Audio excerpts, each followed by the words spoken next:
Hello students, आज का video है इंडिविजुअल एंड मार्केट डिमांड के ऊपर। सो बहुत ही एनालिटिकल वे में आज काम करेंगे। ओके, डायग्राम स्पेशली रहेंगे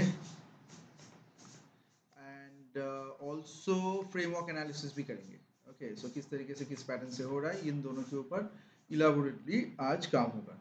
तो चलिए फर्स्ट स्लाइड की तरफ चलते हैं। मेनली मैंने यहाँ पर मार्क किया है, first is individual demand as I will do. Second is income and substitution effect, जो बहुत ही इंपॉर्टेंट है, इससे काफ़ी सब्जेक्टिव टाइप क्वेश्चंस आते हैं, सब्जेक्टिव एंड ऑब्जेक्टिव बोथ।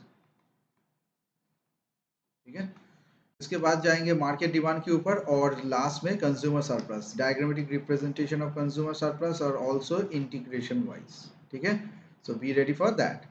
सो चलिए फर्स्ट नेटवर्क एक्सटर्नैलिटी और एम्पिरिकल एस्टिमेशन ऑफ डिमांड के ऊपर भी काम करेंगे। तो फर्स्ट आएंगे अभी इंडिविजुअल डिमांड की तरफ। तो प्राइस चेंज, सो कुछ फिगर हम लोग इस्तेमाल करेंगे जिसके हिसाब से हम लोग प्राइस चेंज आपके सामने लाएंगे and how this price change is effective. Sometimes it is good, sometimes it is bad and sometimes it is worse. Okay, demand में हम लोगों ने price competition and demand curve के ऊपर काम किया है। तो पहला प्राइस चेंज के लिए हम लोग का अगर मान लीजिए क्लोथिंग है और फूड इस तरीके से दिया हुआ है। सो द फर्स्ट डायग्राम में हम लोगों ने क्या लिया, यहाँ पर मान लीजिए this is a relatively steeper curve, एक स्टीपर पैटर्न के ऊपर काम हो रहा है। अब यही पैटर्न अगर ऐसा हो जाता, so this is compare to be a flatter line. Okay, so this is the budget analysis. तो अगर इंडिफरेंस कर्व के ऊपर जब काम करेंगे, so the equilibrium happens at this kind of situations. Okay, where it is directly on the curve, not cutting the curve. अब इस वाले में ध्यान से देखिए, यहाँ पर में हम लोगों ने दो दो diagram. So this is number one, ये $1 और $2 के हिसाब से जो हुआ। So this is a relatively, this is one is called the steeper line and this is the flatter line in case of curvical analysis. दुनिया में जो भी कर्व के ऊपर कभी भी काम करेंगे, this will be a very helpful thing. और ये देखिए फ्लैटनेस और बढ़ रहा है। Okay, so left to right. So remember that whenever this angle, ध्यान से अगर इस तरीके से आएंगे तो this is 90 and this is actually falling.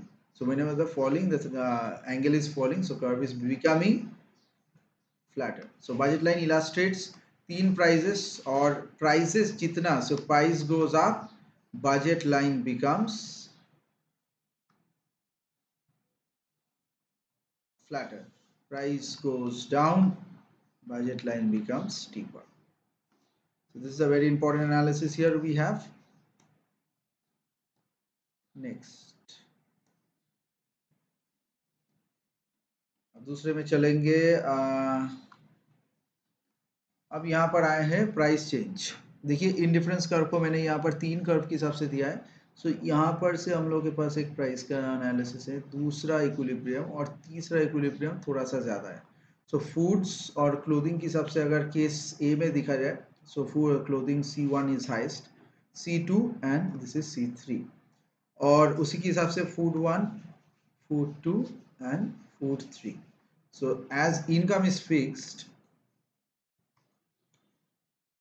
So cartel तो करना ही पड़ेगा एक दूसरे के साथ। So this revisionary session will be very useful in the later time as well and into a higher analysis. ठीक है, अभी नेक्स्ट स्लाइड में चलेंगे। अगर प्राइस चेंज होता है, ये जो प्राइस कंजम्पशन कर्व हुआ है, so price consumption curve is, budget line 3 है उसके ऊपर मैंने तीन अलग अलग से ऐसे इंडिफरेंस कर्व ड्रॉ किए। अब इन डिफरेंट इंडिफरेंस कर्व जहां पर बजट लाइन के साथ इंटरसेक्ट कर रहा है, अगर उन लाइनों को जोड़ दिया जाए, so you get the PCC। Okay, so utility maximising करने के लिए कंज्यूमर को जो जो जगह से गुजरना पड़ता है, so this in general look like this, sometimes a U shape, sometimes a downward sloping, sometimes an upward sloping. There is no fixed shape for PCC we have. Okay, अब यहाँ पर क्या हो रहा है, यहाँ पर 3 पॉइंट है E, F और EG और H अगर देखेंगे, तो with respect to the previous diagram ये ABC को दर्शाता है, ABD, और यहाँ पर हो गया ये EF दिस। ओके, तो दोनों का कॉरेस्पॉन्डेंस के हिसाब से ये आया है। ओके, सो दो प्रॉपर्टी, एक मैं कहूँगा कि लेवल ऑफ यूटिलिटी जो है वो बदलता है जब हम लोग along the curve मूव करेंगे। सो this is the movement, versus एक और पार्ट आता है जब कर्व एक पोजीशन से दूसरे पोजीशन में जाता है, ओके।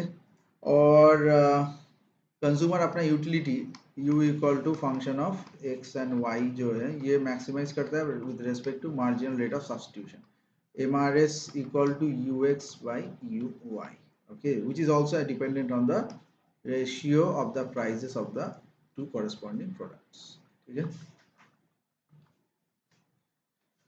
सो अब इनकम चेंजेस के बारे में किस तरीके से चेंजेस आएगा, okay, impact of this change के बारे में काम करेंगे। जैसे मान लीजिए यहाँ पर हम लोग का पिछले बार की तरह ऐसे ही ओपन डायग्राम है और इफेक्ट्स ऑफ इनकम चेंज में हम लोग पहले बजट लाइन के ऊपर एक नॉर्मल सा budget line, this is the budget line, okay, with the price is fixed causes consumer to alter. अब प्राइस में अब मान लीजिए कंज्यूमर का इनकम बढ़ चुका है, ठीक है, लेकिन प्राइजेस अभी भी फिक्स है। तो इस वक्त इस सिचुएशन में क्या होगा? So different possibilities they have, okay. तो budget line is extended, income increasing, price same, so can buy more, so and more choices as well. तो इस हिसाब से कंज्यूमर क्या करता है, यहाँ पर देखिए, यहाँ जो हम लोग का आएगा वो देगा आपको आईसीसी। तो पीसीसी में क्या था, हम लोगों का डिफरेंट प्राइसेस जो हो रहे थे, तो प्राइसेस की वजह से कंज्यूमर का एक ही अलग अलग डिफरेंट ऐसे लाइन आए थे और वो ऐसे गया था। और आईसीसी के हिसाब से कंज्यूमर का क्या हुआ, अगर different price income is coming, so how the consumer is changing it's pattern of purchase. So ICC is this, so ICC in general is like this upward sloping line. अब मान लीजिए कुछ special cases, so increase in income with prices fixed shifts the consumer demand curve to the right, ये हम लोगों को पता है। तो प्राइसेस फिक्स और इनकम, तो यहाँ पर से कंज्यूमर ऐसे राइट की तरफ मूव करता रहेगा, ओके। तो नेक्स्ट डायग्राम में इसी तरीके से मैंने ये दिखाया भी है। So you can see that prices fix, consumer का इनकम नेक्स्ट टाइम में इसके साथ जाएगा, तो ये आ जाएगा मेरा तीसरा case, okay, as I have shown you here. So this is the third case. So consumer और आगे बढ़ता रहेगा और आगे बढ़ता रहेगा, इनकम जितना बढ़ेगा, लेकिन प्राइसेस भी बढ़ते ही रहते हैं रियल लाइफ में। इस तरीके से इतना खुश कंज्यूमर तो रह नहीं सकता। अब आएंगे इनकम चेंजेस के बारे में। So income consumption curve trace क्या करता है, utility maximisation combination of all the good at different income level के हिसाब से ये काम करता है, ओके। अब इनकम चेंजेस क्या हो सकते हैं, it can go up and it can go down and shifting of the curve, यहाँ पर देखिए मूवमेंट नहीं है, दिस मीन शिफ्ट, ठीक है। अच्छा, तो नॉर्मल गुड के लिए तो हम लोग का अगर इनकम बढ़ेगा, so this goes up, income consumption curves as a positively slope, पिछले बार में आती है, यहाँ पर देखिए पॉजिटिव स्लोप मतलब नॉर्मल, नेगेटिव स्लोप हो गया ये इंफीरियर गुड। अब हम लोग आते हैं इंफीरियर गुड का डायग्रामेटिक रिप्रेजेंटेशन में। बेसिक वाला डायग्राम तो यही है। Now hamburger and steak both have the normal good between A and B, तो ऊपर जा रहा है तो नॉर्मल केस है। नाउ अब हम लोग इसमें अगर इंफीरियरिटी का कॉम्प्लेक्शन को डालेंगे, सो ध्यान से देखिए ये कर्व हम लोग का इस तरीके से, okay, I am marking it here, इस तरीके से हम लोग का ये चेंजेस आ जाएगा। यहाँ पर एक और इम्पॉर्टेंट चीज है इंफीरियर गुड के लिए जो आपको याद रखना है कि inferior good between these two points, main जो पॉइंट्स है वो है B and C, okay. So these are the two main points B and C. So यहाँ से कर्व अपना बेंडिंग लेना चालू किया, okay, so this you need to keep in your mind every time. So the bending, and it is called a backward bending, okay। तो चलिए आगे बढ़ते हैं। अब आएंगे एंजल कर्व। एंजल कर्व क्या करता है, एंजल कर्व एक रिश्ता दिखाता है, quantity of good consume with respect to income. Normal good है तो एंजल कर्व अपर स्लोपिंग होगा, और अगर इंफीरियर गुड है तो एंजल कर्व डाउनवर्ड स्लोपिंग होगा, ओके। सो एंजल कर्व के लिए क्या है, एक तरफ इनकम दूसरी तरफ कंजम्पशन, ठीक है। सो this is the angel curve, ये तो नॉर्मल गुड है हम लोग का, जितना ज्यादा इनकम इट गोज अप। अब एंजल कर्व हम लोग बैकवर्ड बेंडिंग दिखाएंगे, ये कब है, फॉर इंफीरियर गुड। देखिए इस पॉइंट तक उसका ठीक है, लेकिन इसके बाद जब इनकम और बढ़ने लगा तब उसे नहीं खरीदना है, सो दिस इज फॉलिंग।